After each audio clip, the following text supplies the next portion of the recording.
godhe dhugaa baanee adda. Kanaaf kanumaaf lafarra teenya waan ta'eef waan addaa jira laata?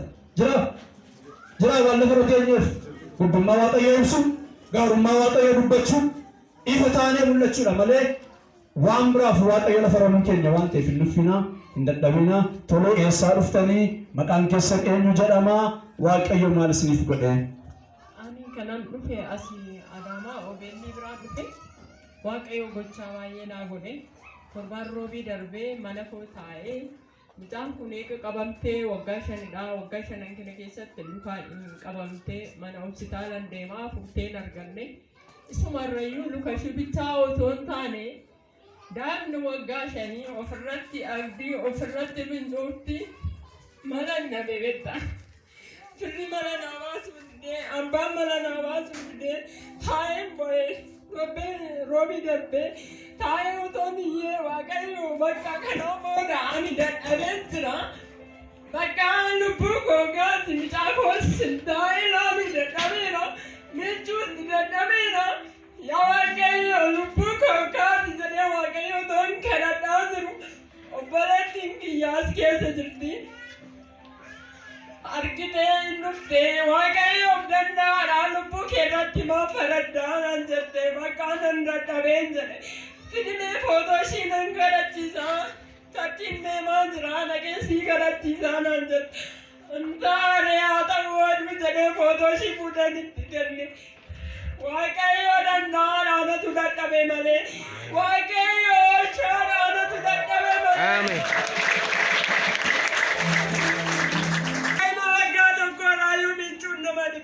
Daa'ima waggaa tokko irraayyuu wal baastee gadi baaftee irraa dhibuun jiliba.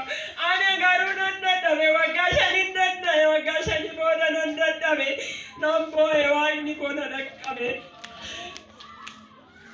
Amma eega gaafa torban roobii darbee kadhatamee hin galee kadhattiin obboleettiin kiyya eeyyoo Waaqayyo akkuma fedha sanaa baa godhuun jedhee nan gaa'e bakka nan taa'e roobiin kadhatame galgala sun homaa nagarree guyyaa sunis homaa nagarree agahammaa wanta tokko nagarree Kiristoosin na dhaqqabe. Sa'aati namoonni gammeessa obboleetti namoonni gamne Waaqayyo koo na dhaqqabe. Waaqayyo maalichaa namni akka koo rakkina qabdeen Waaqayyo galata naa galchaa.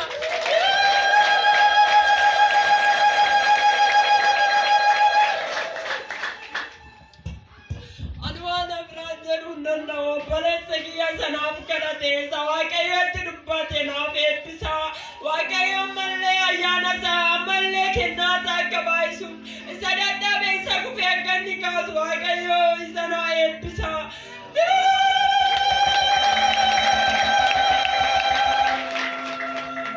Ansa biraan qabu an biraa amma hospitaala jedhanii dhufeerii naa barreessanii dhufeeriin sun immoo naa deebi'aan jiru.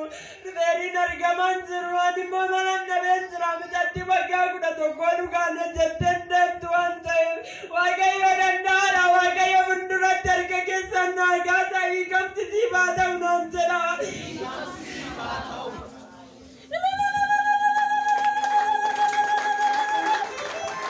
Waaqayyo haa kabajamu. Kanuma bichaadha dhaamsan qabu waan jedhus hin qabu bakka ani kanuma bichaadha gooftaan koo bichaan haa kabajamu. Waaqayyo gaariidha. Sana booda waan itti cinqamaa turtan hundumtuu dhaabatee erga suuraa sana kadhatan booda raftanii bulaa jirtu isheenis raftee bulaa jirti. Isheenis raftee bultii duraan raftu amma raftee bulaa jirti. Gaarillee qaniitti gizee 2 miccaa qaniitti gizee 3 miccaa amma garuu eegasiitii daara miccees hin beeku. Bakka Waaqayyo hojii isaa hojjeteera amma sin hojjetaan namana. Hamlee galata Waaqayyoodhaaf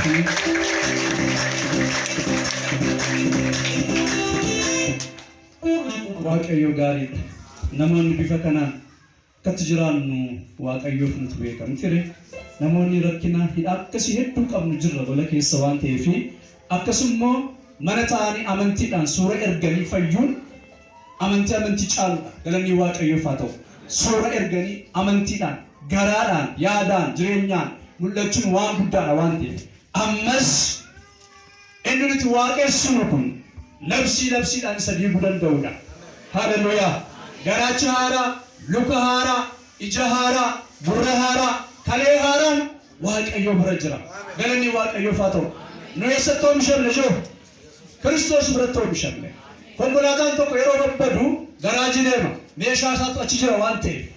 Anaaf isin garuu yommuu qaamni keenya tokko miidhamu eessa dhufnaa? Isa nu uume bira dhufnaa. Haleluuyaa. Luka kanaaf ammas waaqayyo waan gaarii isin dhageessiseeraani. Waaqayyo akka keessan qabu. Ammas mo'icha nagaa fayyina warraa hin cinne. Burqaa haaraa mana keessanitti waaqayyo haa yaasu. Haleluuyaa. Gooftaan eebbifamu ililleedhaan gara dhufanitti naa deebistu.